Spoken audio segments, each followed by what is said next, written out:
When we think about how cars are built, we usually picture sparks flying from welding robots or mechanics tightening bolts. But there is an invisible force called adhesion that is becoming just as important in modern automotive manufacturing. Adhesion is essentially the physical and chemical force that allows two different materials to stick together.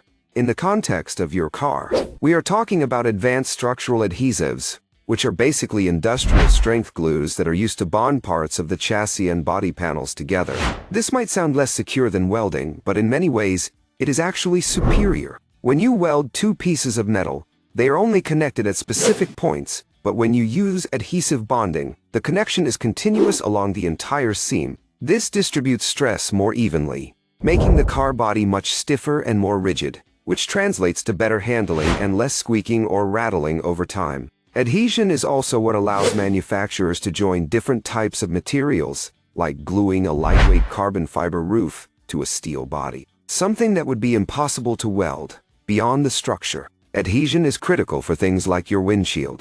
The glass is held in place entirely by a urethane adhesive that not only keeps the rain out, but also contributes to the structural integrity of the roof in a rollover accident. Understanding this concept helps you appreciate that the quiet, solid feel of a modern car is often the result of advanced chemistry holding it all together.